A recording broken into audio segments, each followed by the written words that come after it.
ઓમ શાંતિ।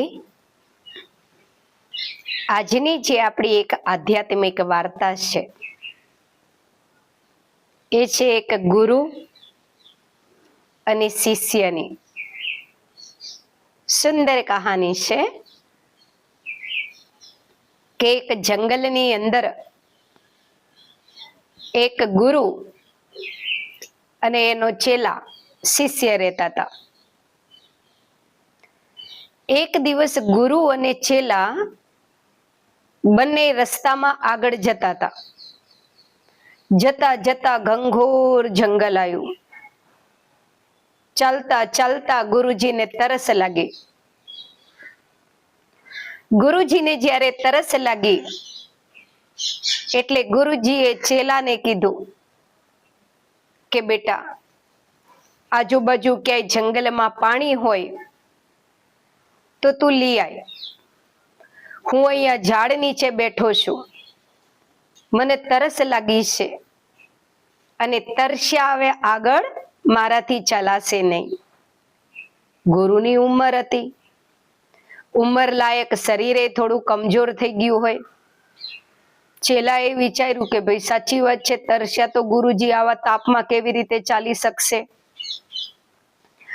તો ચેલો ગુરુજીને કહે છે કે ગુરુજી, આપ અહીંયા ઝાડના છાયા નીચે બેસો, હું થોડી વારમાં પાણી લઈને આવું।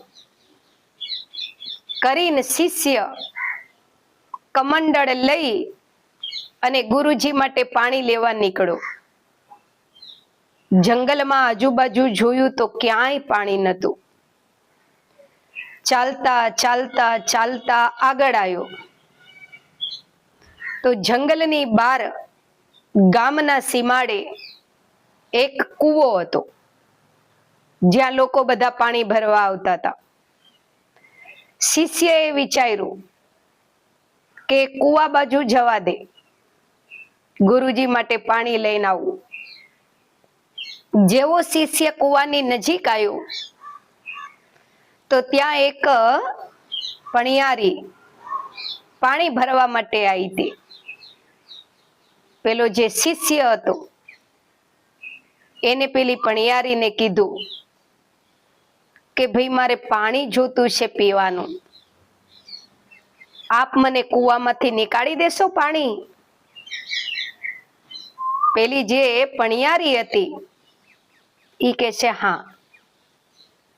કૂવામાંથી પાણી નીકાળી અને શિષ્યને આપે છે તો શિષ્ય પેલી પણિયારીને જોતો હોય છે અને પાણી ભરવા માટે આવેલી એ જે કન્યા હતી પણિયારી એ શિષ્યને જોવે છે। એકબીજાની સામે પ્યારથી જોતા હોય છે અને વાર્તામાં કહાનીમાં એવું બતાવે છે કે બે એકબીજાને પસંદ કરવા લાગ્યા। શિષ્યને પણિયારી પસંદ આવી ગઈ, પેલી જે કન્યા હતી અને શિષ્ય પસંદ આવી ગયો, બંને વચ્ચે પ્યાર થઈ ગયો। હવે ગુરુજી તો જંગલમાં જ રહ્યા, તરસ્યા અને અહીંયા ચેલા ભાઈએ તો પેલી પણિયારીને કહે છે કન્યાને કે તમે મને બહુ પસંદ છો, તમે મારી સાથે લગ્ન કરશો? કન્યા કહે છે તમે મારા પિતાજીને આવીને કહો, મારા પિતાજી જો આજ્ઞા આપે તો મને તમે પસંદ છો। શિષ્ય તો પાણી લેવાનું એક બાજુ રહ્યું, ગુરુજી રસ્તામાં રાહ જોતા જ રહ્યા અને શિષ્ય ભાઈને તો લગ્નનો શોખ થયો। એ તો ઉપડ્યા પેલી કન્યાના પિતાને મળવા।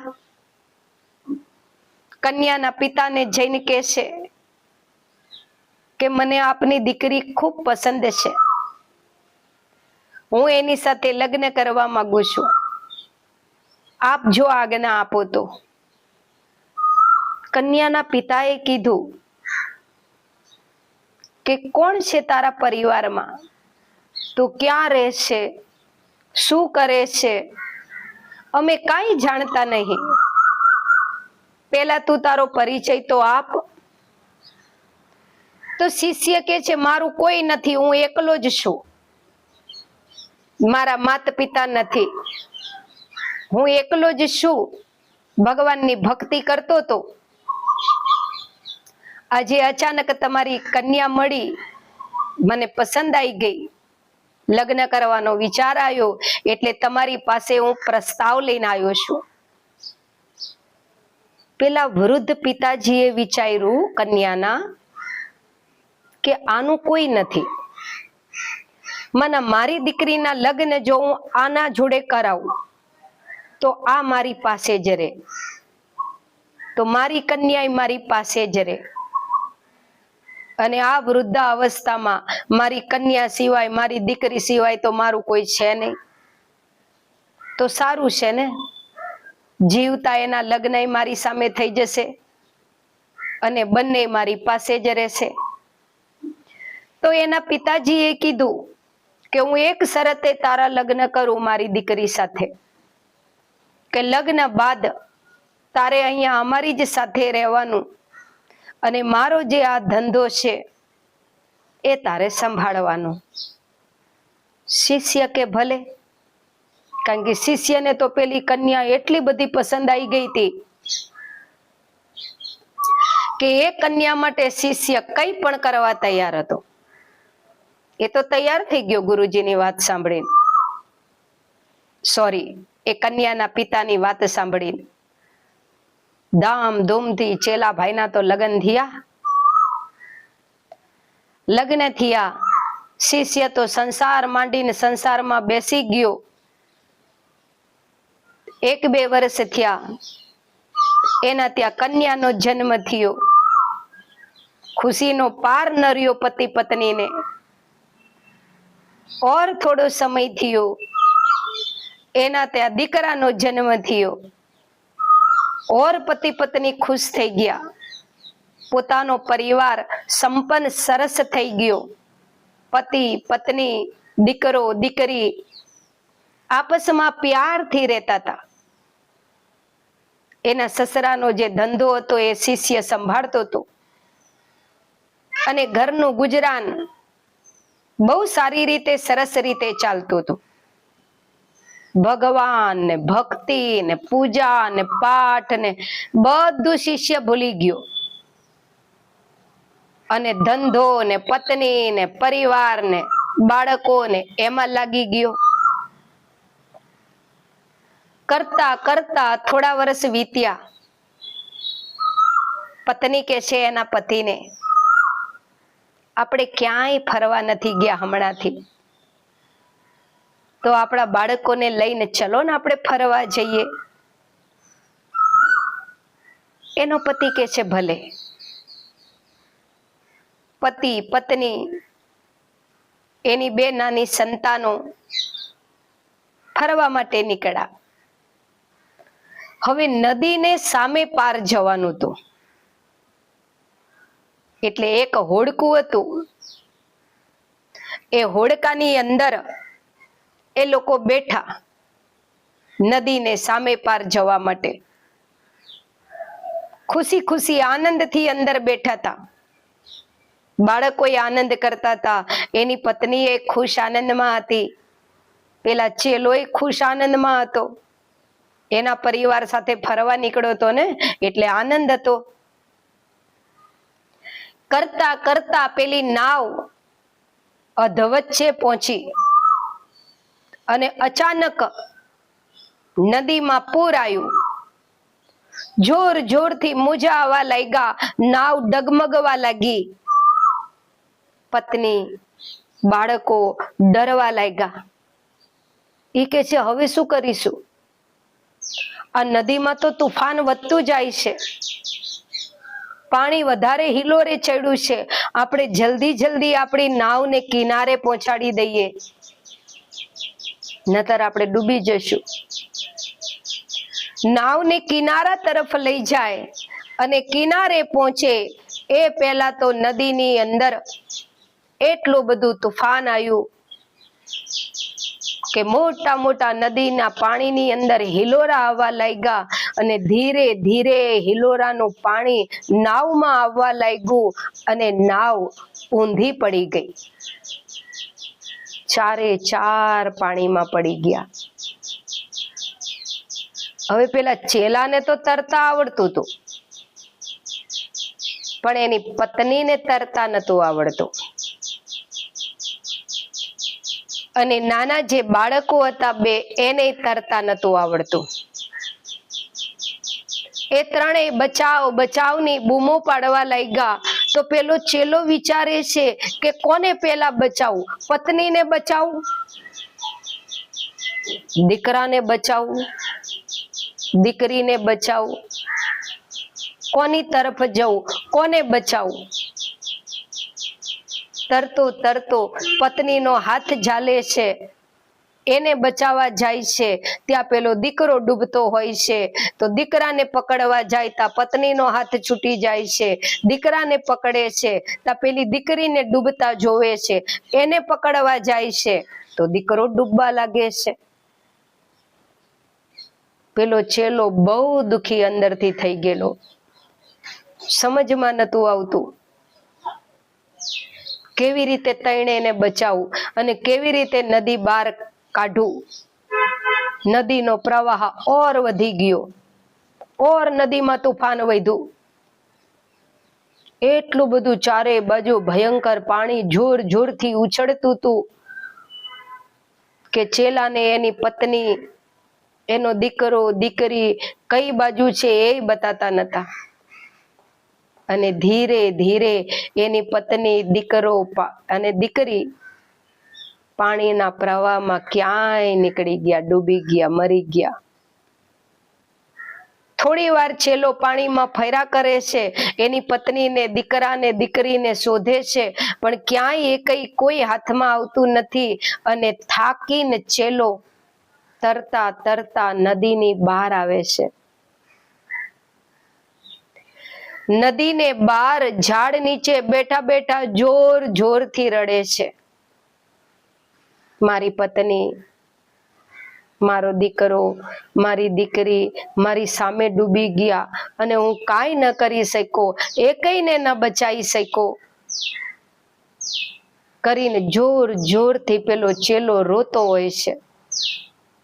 કોઈ મદદ કરો, કોઈ મારા પત્નીને, મારા બાળકોને બચાવો, એવી જોર જોરથી બૂમો પાડે છે.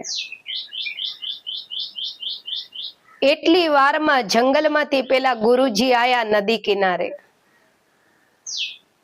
અને ચેલો જે ઝાડ નીચે બેઠો બેઠો જોર જોરથી રડતો હોય છે, એની પાસે ગુરુજી આવીને કહે છે, કેમ રડે છે બેટા? જેવું રડતા રડતા ચેલાની નજર ગુરુજી સામે પડી, ઓળખી ગયો ગુરુજીને.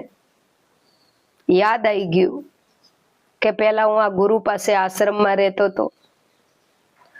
ગુરુજીને જોઈને કહે છે, ગુરુજી, મારી પત્ની, મારી દીકરી, મારો દીકરો આ પાણીના પ્રવાહમાં તણાઈ ગયા અને હું કાંઈ ન કરી શકું. ગુરુજી, મારા પરિવારને બચાવી લો. ગુરુજી કહે છે, મેં તો તને પાણી ભરવા મોકલો તો, અને તું ક્યાં વયો ગયો તો? હું તો તારી રાહ જોઈ જોઈને થાક્યો, પણ વર્ષો વીતા પણ તું તો આવ્યો જ નહીં. તો ચેલાને યાદ આવ્યું કે હું તો ગુરુજીની સાથે જંગલમાં હતો, ગુરુજી માટે પાણી લેવા આવ્યો હતો, અને કુવા કાંઠે ગુરુજી જોડે પાણી લેવા આવ્યો હતો, પણ કુવા કાંઠે પેલી કન્યાને જોઈ, એ પસંદ આવી ગઈ, એની અંદર બુદ્ધિ ગઈ અને ગુરુજીને ભૂલી ગયો અને શું કાર્ય કરવા માટે આવ્યો તો એ ભૂલી ગયો, સંસારમાં પડી ગયો. ચેલો કે છે, ગુરુજી, હું તમારા માટે પાણી લેવા જ ગયો તો, પણ કુવા કાંઠે એક કન્યા મને પસંદ આવી ગઈ, મેં એની સાથે લગ્ન કર્યા મારો પરિવાર હતો, મારી નાની દીકરી, મારો દીકરો, મારા પત્ની, અમે બધા નદી કિનારે અહીંયા હોડકામાં ફરવા આવ્યા હતા. અચાનક નદીમાં તોફાન આવ્યું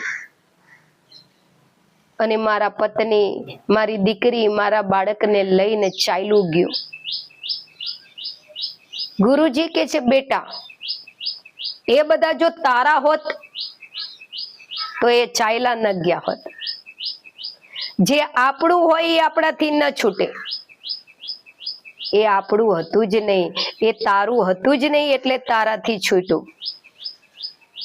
ચેલો કે છે, ગુરુજી હું કાંઈ ન સમજ્યો, તમે શું કહેવા માંગો છો? ગુરુજી કે છે, દેખ બેટા, તું એક આત્મા છે. પતિ, પત્ની, સંતાન, આ બધી એક માયાનો ખેલ છે. આત્મા જ્યારે બ્રહ્મલોકથી આ ધરતી પર આવે છે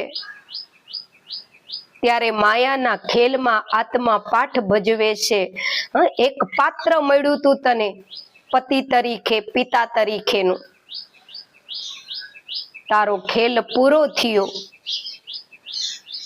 એટલે પતિ તરીકે, પિતા તરીકેનું પાત્ર તારું પૂરું થયું. તું કોઈનો પતિ નથી, તું કોઈનો પિતા નથી, તું એક આત્મા છે. જેટલી જેટલી વાર તું બ્રહ્મલોકથી ધરતી પર આવે છે એટલી વાર બેટા તું દેહ ધારણ કરે છે, અને દેહ ધારણ કરે છે એટલે દેહના સંબંધો બધા તને પ્રાપ્ત થાય છે. એક સમય પાછો એવો આવે છે કે ધરતી ઉપર તને જે દેહના સંબંધો પ્રાપ્ત થાય છે એ બધા સંબંધો ધરતી ઉપર જ રહે છે અને તું આત્મા એનાથી દૂર થઈ જાય છે. તું જેને મારો પરિવાર કરી રહ્યો છે ને, એ તારો પરિવાર નતો, એ એક માયા હતી જે તારા જીવનમાં આવી હતી અને સમય થઈ ગયો તો ચાલી પણ ગઈ. આ એક માયાવી રાજ્ય છે જ્યાં મનુષ્ય ખેલ કરવા આવે છે. માયાવી રાજ્યમાં મનુષ્ય આવ્યો છે ખેલ કરવા, પણ એ માયાના રાજ્યને પોતાનું રાજ્ય સમજી લે છે અને ફરી જ્યારે માયા છૂટે ત્યારે એ દુખી થઈ જાય છે.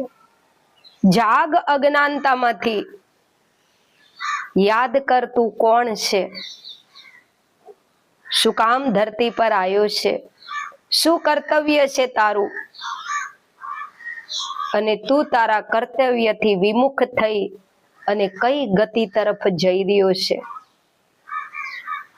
ગુરુજીના શબ્દો સાંભળી અને ચેલાએ વિચાર્યું કે માં, બાપ, ભાઈ, મિત્ર, સંબંધી, ધન, સંપત્તિ બધું છોડીને તો મેં સંન્યાસ લીધો તો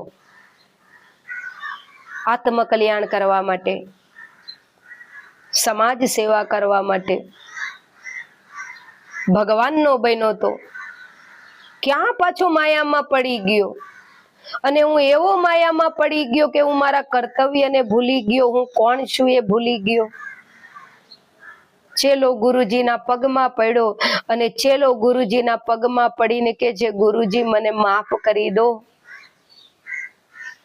હું ક્યારે માયામાં પડી ગયો મને ખબર ન પડી, અને માયામાં હું ગળા સુધી એટલો ડૂબેલો હતો કે હું કોણ છું ને ક્યાંથી આવ્યો છું, શું કર્મ કરવા નીકળ્યો તો એ હું ભૂલી ગયો.